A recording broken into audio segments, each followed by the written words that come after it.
Good morning to all of you mission study members. स्वागत है आपका हमारे यूट्यूब चैनल मिशन स्टडी पर। साथियों, आज हमारे इस यूट्यूब वीडियो में हम बात करेंगे हिंदी साहित्य के प्रसिद्ध साहित्यकार कबीरदास जी के जीवन परिचय के बारे में। हम आज वीडियो में उनके करियर की, प्रारंभिक जीवन की और उनके शिक्षा क्षेत्र में योगदान की सामान्य जानकारी प्राप्त करेंगे। चलिए साथियों, बिना किसी देरी के वीडियो शुरू करते हैं।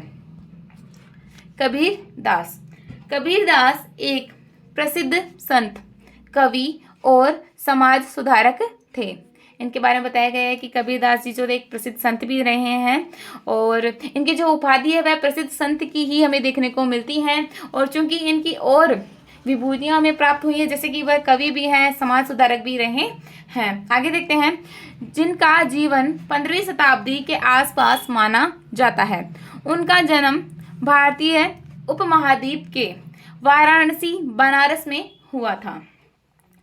कबीरदास जी का जन्म कहाँ हुआ था? तो उनका जो जन्म था वह वाराणसी बनारस में हुआ था। अभी हमें कबीरदास जी के बारे में दो हिंदी जी के क्वेश्चन देखने को मिले हैं कि पहला कि कबीरदास जी एक प्रसिद्ध संत थे, कवि थे और समाज सुधारक थे, और दूसरा उनका जन्म 15वीं सदी के आसपास में हुआ है। तीसरी हमें जानकारी मिली है कि उनका जो जन्म है वह भारतीय उपमहाद्वीप के वाराणसी यानी बनारस जिले में हुआ है। आगे देखते हैं। लेकिन उनके जन्म की सटीक तिथि और स्थान को लेकर विभिन्न मत हैं। कबीरदास को हिंदू और मुस्लिम दोनों धर्मों में बहुत मान्यता प्राप्त है और उन्हें भक्ति काल के प्रमुख कवियों में से एक माना जाता है। अब यह करना तय है कि कबीरदास जी जो थे वह हिंदू धर्म के थे या फिर मुस्लिम धर्म के थे, क्योंकि दोनों ही धर्म के लोग उन्हें बहुत मानते थे। उनके कई दोहे भी हैं जो बहुत ही प्रसिद्ध हुए हैं। यह भक्ति काल के प्रमुख कवियों में से एक थे, यानी भक्ति काल का जो टाइम है वह इन्हीं के नाम से भी जाना जाता है। कबीरदास जी के काल का रहा है। इनके दोहे बहुत ही ज्यादा प्रसिद्ध थे। अगर आपसे कभी जीके क्वेश्चन पूछ लिया जाए तो आपको बताना है कि कबीरदास जी के दोहे बहुत प्रसिद्ध हैं। यह जीके भी पूछा जा सकता है। अब हम कबीरदास जी के जीवन परिचय की यदि हम बात करें तो हम जानेंगे इनके परिवार और प्रारंभिक जीवन के बारे में। सबसे पहले हम जानते हैं इनके परिवार के बारे में और इनके प्रारंभिक जीवन के बारे में, कहाँ से इनकी शुरुआत होती है। कबीरदास का जन्म एक नीच जाति के परिवार में हुआ था। इनकी जाति चूंकि निम्न थी, वे एक जुलाहा यानी कपास बुनने वाले परिवार में पले बड़े। पूछा जा सकता है जी के क्वेश्चन के बारे में, इसलिए हमने यहाँ पर छोटी सी जानकारी दी है इनके बारे में कि कबीरदास जी एक निम्न जाति के व्यक्ति थे और उनका जो जन्म है वह एक जुलाहा परिवार में हुआ था। और जुलाहा जैसे कि कपास बुनने वाले होते थे, उनके परिवार में इनका जन्म हुआ था। उनके माता पिता का नाम नीमा और नीरू बताया गया है। माता और पिता का नाम उन्होंने बता दिया, नीमा और नीरू। लेकिन कबीर का बचपन बहुत साधारण और कठिनाइयों में गुजरा। कबीरदास जी का जो बचपन है वह बहुत साधारण भी था और कठिनाइयों से भी गुजरा था। और आगे हम बात करते हैं उनकी पत्नी और उनके बच्चों के बारे में। कबीरदास की पत्नी का नाम लोई था और कबीर और लोई के 2 बच्चे थे।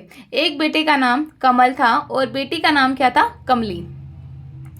इनका जीवन जो है वह काफी कठिनाइयों से घिरा रहा था, संघर्ष भरा इनका जीवन रहा है। तो कबीरदास जी के माता पिता का नाम नीमा और नीरू है। माता का नाम नीमा और पिता का नाम नीरू। और उनकी पत्नी का जो नाम है, कबीरदास जी की पत्नी का नाम लोई था और पुत्र और पुत्री का नाम कमल और कमली था। कमल और कमली। आगे हम देखते हैं। अब हम बात करेंगे इनके आध्यात्मिक शिक्षा की। कबीर ने संत रामानंद से आध्यात्मिक शिक्षा प्राप्त की। वे भक्ति आंदोलन के प्रमुख संतों में से एक थे और उन्होंने अपने विचारों के माध्यम से समाज में अंधविश्वास और जातिवाद के खिलाफ आवाज उठाई। आगे हम देखेंगे कविता और साहित्य। कबीर की रचनाएं मुख्यतः सखियों, साखिया और रमेनी के रूप में है। उनकी कविताएं सरल भाषा में हैं लेकिन गहरे अर्थों से भरी हुई हैं। वे प्रेम, भक्ति और मानवता के विचारों को व्यक्त करते हैं। कबीर की रचनाएं बीजक नामक ग्रंथ में संकलित हैं। यह भी एक मोस्ट इंपोर्टेंट जी के क्वेश्चन के रूप में आपको देखने को मिल सकता है कि कबीर की जो रचनाएं हैं वह कबीर के कौन से ग्रंथ में वर्णित है। तो कबीर के वह ग्रंथ है बीजक ग्रंथ। बीजक ग्रंथ में ये वर्णित है। आगे हम देखेंगे इनकी विचारधारा के बारे में हम बात करेंगे आगे। कबीरदास ने एकेश्वरवाद का प्रचार किया और कहा कि ईश्वर एक है। यह किसके समर्थ में थे? यह ईश्वर एक के समर्थ में थे। एकेश्वरवाद के समर्थक कौन थे? कबीरदास थे। यह आपको जीके क्वेश्चन के रूप में देखने को मिल सकता है। आगे हम देखेंगे, उन्होंने धार्मिक कट्टरता और भेदभाव के खिलाफ संघर्ष किया। उनकी शिक्षाएं आज भी समाज में प्रासंगिक हैं। आगे हम देखेंगे, अब यदि हम इनकी मृत्यु के बारे में बात करें तो इनके बारे में जैसे मैंने आपको बताया कि विभिन्न मतभेद हमें देखने को मिलता है, लेकिन फिर भी हम आपको बताना चाहेंगे, हमने यह जानकारी भी थोड़ी सी प्राप्त करने की कोशिश की है। वीडियो में हमारे माध्यम से आपको उनकी मृत्यु की संक्षिप्त जानकारी नहीं मिली, लेकिन हमारे द्वारा आपको प्रयास करवाया गया है। तो कबीरदास जी की मृत्यु की यदि हम बात करें तो कबीरदास की मृत्यु स्थान को लेकर भी मतभेद हैं।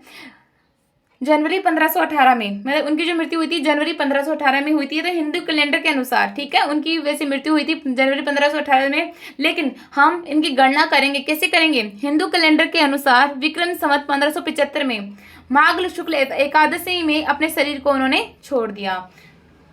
ये विक्रम संवत में हम बात करें, शक संवत, विक्रम संवत, तो शक संवत में और विक्रम संवत अलग अलग बात करें तो इनकी जो मृत्यु है 1575 में हुई थी। माघ शुक्ल एकादशी में इन्होंने अपने शरीर का परित्याग कर दिया था। अब कई लोगों के मन में बहुत सारी विचारधाराएं जो अभी स्पष्ट रूप से हमारे सामने नहीं आ पाए, बहुत मतभेद है। इनके शरीर को जला दिया गया है, फिर इन्होंने किसी ने इनको मार दिया, इनको गड़वा दिया गया, पता नहीं, यह बातें जो है यह अभी तक सामने हमारे आई नहीं है। इनके बारे में बहुत सारे मतभेद हैं जो अभी तक सुलझे नहीं गए हैं। इसी के साथ आज का हमारा ये वीडियो कंप्लीट होता है। Thanks for watching and keep supporting. मिलते हैं अगली वीडियो में।